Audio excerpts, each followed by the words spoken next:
So we're talking about the lady that sent a message the other day that she was dating some guy and he's a smoker. So she broke up with him. So clearly, smoking is a deal breaker for her.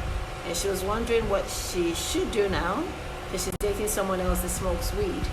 Yeah. So on deal breakers, I mean, clearly smoking is a deal breaker for her. So I don't think for deal breakers that you should go in expecting to change the other person, because if that change doesn't happen, you could end up being disappointed and it just won't end well.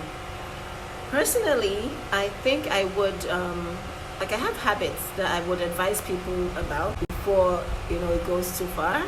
I'm not the best phone person. Like I have a bad phone habit.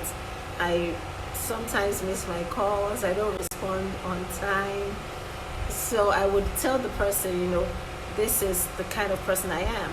So I once met a guy and his deal breaker, so much noise.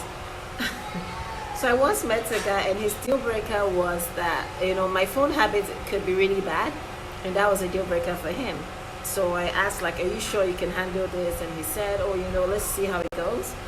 And it just didn't go past like 2 weeks because every time I would miss his call, he would be, understandably, he would be mad and he would say, I called you, you should at least try. And I was trying, but my trying isn't really good enough. So my phone habits is or could be a deal breaker for a lot of people. So it wouldn't be fair to come in and expect that person to change all of a sudden, like, oh, you're bad with your phone, all of a sudden I need you to change. Because when that doesn't happen, it's disappointing. So that's why deal breakers should be taken seriously. I think people's deal breakers should be taken really seriously because sometimes a person's deal breaker might not make sense to you. So there was a lady that was like, she couldn't date a guy because he didn't cut his hair. So she's like, he has like an afro and everything. And it was weird to me because I was like, well, it's hair, you can cut it.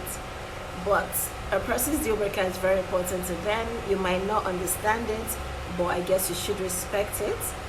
And so even if smoking isn't a deal breaker for me, when I first read the message, I was like, huh? Because it's not a deal breaker for me, but then it's a deal breaker for a lot of people. So it should be respected and you shouldn't expect them to date a smoker just because it's not a deal breaker for you.